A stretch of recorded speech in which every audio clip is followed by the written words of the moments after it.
ನಮಸ್ಕಾರ ಸ್ನೇಹಿತರೆ. ಲೋಕಸಭಾ ಚುನಾವಣೆ ರಿಸಲ್ಟ್ ಎಂತ ಇಂಪ್ಯಾಕ್ಟ್ ಮಾಡಿದೆ ಅಂದ್ರೆ ಅದಕ್ಕೆ ಕಾಂಗ್ರೆಸ್ನ ರಾಜ್ಯ ರಾಜಕಾರಣದಲ್ಲಿ ಆಗ್ತಾ ಇರ್ತಕ್ಕಂಥ ತಲ್ಲಣಗಳೇ ಸಾಕ್ಷಿ. ಕರೆಕ್ಟ್ ಆಗಿ ಒಂದು ವರ್ಷದ ಹಿಂದೆ ಕಾಂಗ್ರೆಸ್ ಕರ್ನಾಟಕದಲ್ಲಿ ಗೆದ್ದು ಸರ್ಕಾರ ರಚನೆ ಮಾಡಿತ್ತು. ಡಿ ಕೆ ಶಿವಕುಮಾರ್ ಅವರು ಪವರ್ಫುಲ್ ಕೆಪಿಸಿಸಿ ಅಧ್ಯಕ್ಷರಾಗಿ ಅಷ್ಟೇ ಅಲ್ಲ, ಸರ್ಕಾರದಲ್ಲೂ ಸಹ ಪವರ್ಫುಲ್ ಖಾತೆನೆ ಪಡೆದು ಉಪಮುಖ್ಯಮಂತ್ರಿಯಾಗಿ ಮುಖ್ಯಮಂತ್ರಿ ಸಿದ್ದರಾಮಯ್ಯ ಅವರಿಗಿಂತ ಹೆಚ್ಚು ಮಿಂಚೋದಕ್ಕೆ ಶುರು ಮಾಡಿದ್ರು. ಯಾವಾಗ ಲೋಕಸಭಾ ರಿಸಲ್ಟ್ ಅವರಿಗೆ ವ್ಯತಿರಿಕ್ತವಾಗಿ ಬಂತೋ, ಅವರ ಸಹೋದರನ ಸೋಲಾಯ್ತೋ, ಈಗ ಖುದ್ದು ಡಿ ಕೆ ಶಿವಕುಮಾರ್ ಅವರ ಕುರ್ಚಿಗೆ ಕುತ್ತು ಬಂದಿದೆ. ಈ ಎಲ್ಲದರ ಬಗ್ಗೆ ಮಾಹಿತಿ ಕೊಡ್ತೀನಿ. ದಯಮಾಡಿ ನಮ್ಮ ಚಾನಲ್ ನ ಸಬ್ಸ್ಕ್ರೈಬ್ ಮಾಡಿ, ವಿಡಿಯೋನ ಲೈಕ್ ಮಾಡಿ, ಶೇರ್ ಮಾಡಿ. ಹೌದು ಸ್ನೇಹಿತರೆ, ಈಗ ಡಿ ಕೆ ಶಿವಕುಮಾರ್ ಅವರು ತಮ್ಮ ಕುರ್ಚಿಯನ್ನು ಉಳಿಸಿಕೊಂಡ್ರೆ ಸಾಕಪ್ಪ ಅನ್ನುವಂತ ಪರಿಸ್ಥಿತಿಗೆ ಬಂದ್ಬಿಟ್ಟಿದ್ದಾರೆ.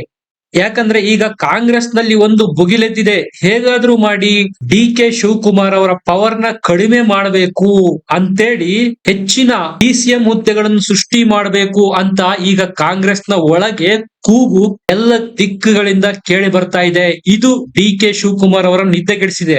ಹಾಗಾದ್ರೆ ಇದ್ರಿಂದ ಇರ್ತಕ್ಕಂಥವ್ರು ಸಿದ್ದರಾಮಯ್ಯ ಅವರ ಯಾರಿಗೆ ಡಿಸಿಎಂ ಹುದ್ದೆಯ ಕನಸು ನನಸಾಗಲಿದೆ, ಯಾರೆಲ್ಲ ಪೈಪೋಟಿನಲ್ಲಿದ್ದಾರೆ?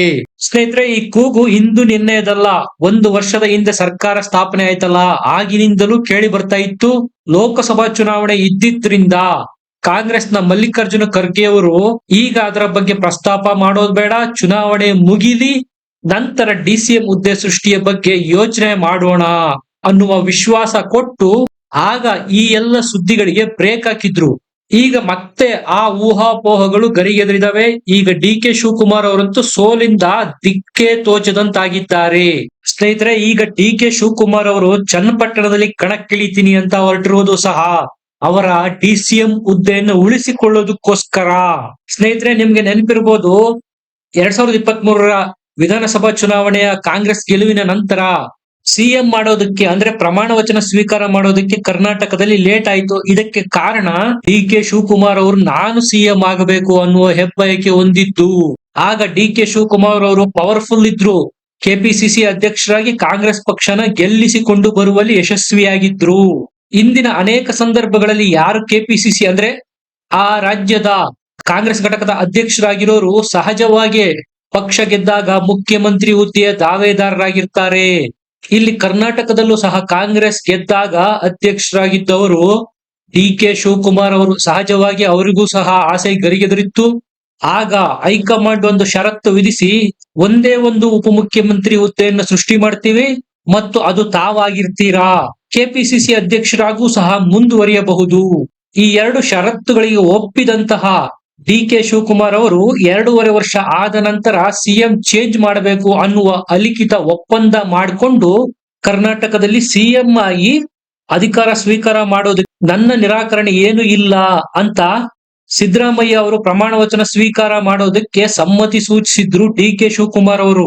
ಸ್ನೇಹಿತರೆ, ಈಗ ಲೋಕಸಭಾ ಚುನಾವಣೆ ರಿಸಲ್ಟ್ ನ ಹಿನ್ನೆಲೆಯಲ್ಲಿ ಮತ್ತೆ ಕೂಗೆದ್ದಿದೆ, ಸಂಪುಟನ ಪುನಾರಚನೆ ಮಾಡಲೇಬೇಕು. ಅದರ ಜೊತೆಗೆ ಉಪಮುಖ್ಯಮಂತ್ರಿ ಸ್ಥಾನಗಳನ್ನು ಸಹ ಸೃಷ್ಟಿ ಮಾಡಬೇಕು. ಅದು ಜಾತಿ ಆಧಾರದ ಮೇಲೆ ಈ ಬಾರಿ ಉಪಮುಖ್ಯಮಂತ್ರಿ ಹುದ್ದೆಗಳನ್ನ ಕೊಡಬೇಕು ಅನ್ನುವ ಡಿಮ್ಯಾಂಡ್ ಕಾಂಗ್ರೆಸ್ನ ಒಳ ವಲಯದಲ್ಲಿ ಎದ್ದಿದೆ.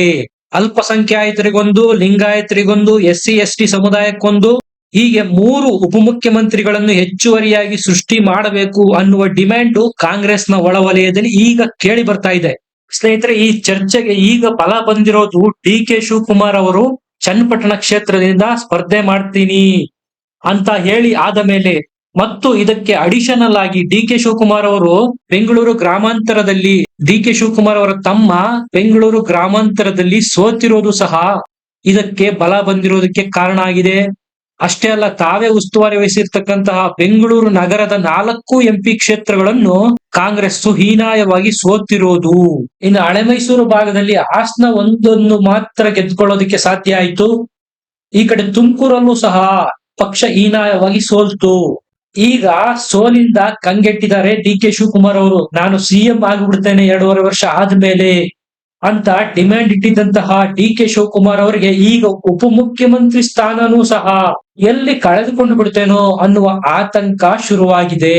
ಸತೀಶ್ ಜಾರಕಿಹೊಳಿ ಅವರು ಮತ್ತು MB ಪಾಟೀಲ್ರು DCM ನ ಪ್ರಬಲ ಆಕಾಂಕ್ಷಿಯಾಗಿದ್ದಾರೆ. ಅದರಲ್ಲೂ ಸತೀಶ್ ಜಾರಕಿಹೊಳಿ ಅವರು ತಮ್ಮ ಪುತ್ರಿಯನ್ನು ಸಹ ಚಿಕ್ಕೋಡಿ MP ಲೋಕಸಭಾ ಕ್ಷೇತ್ರದಿಂದ ಗೆಲ್ಲಿಸಿಕೊಂಡು ಬಂದಿದ್ದಾರೆ.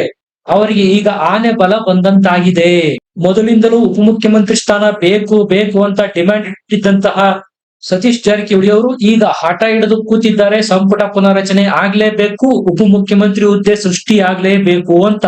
ಸ್ನೇಹಿತರೆ, ಕಾಂಗ್ರೆಸ್ ನಲ್ಲಿ ನಡೀತಾ ಇರ್ತಕ್ಕಂಥ ಈ ಎಲ್ಲ ಬೆಳವಣಿಗೆಗಳೇ ಈ ಎಲ್ಲ ಬೆಳವಣಿಗೆಗಳಿಂದ DK ಶಿವಕುಮಾರ್ ಅವರು ಚನ್ನಪಟ್ಟಣ ಕ್ಷೇತ್ರದಿಂದ ಕಣಕ್ಕಿಳಿಯಬೇಕು ಅಂತ ನಿರ್ಧಾರ ಮಾಡಿದ್ದಾರೆ. ನಾನು ಮತ್ತೆ HD ಕುಮಾರಸ್ವಾಮಿ ಅವರನ್ನು ಚನ್ನಪಟ್ಟಣದಲ್ಲಿ ಸೋಲಿಸ್ತೇನೆ, ಕನಕಪುರ ಕ್ಷೇತ್ರಕ್ಕೆ ನನ್ನ ತಮ್ಮ DK ಸುರೇಶ್ ನಿಲ್ಲಿಸಿ ಅಲ್ಲಿಂದ ಗೆಲ್ಲಿಸಿಕೊಂಡು ಬಂದು ತನ್ನ ಶಕ್ತಿಯನ್ನು ಸಾಬೀತು ಮಾಡ್ತೇನೆ ಅಂತ DK ಶಿವಕುಮಾರ್ ಅವರು ಈಗ ಹಠಕ್ಕೆ ಬಿದ್ದಿದ್ದಾರೆ. ಸ್ನೇಹಿತರೆ, ಇದಿಷ್ಟು DK ಶಿವಕುಮಾರ್ ಅವರು ಸೋತ ನಂತರ ಅವರ ಸ್ಥಾನಕ್ಕೆ ಬಂದಿರತಕ್ಕಂತ ಸಂಚಕಾರದ ಬಗ್ಗೆ.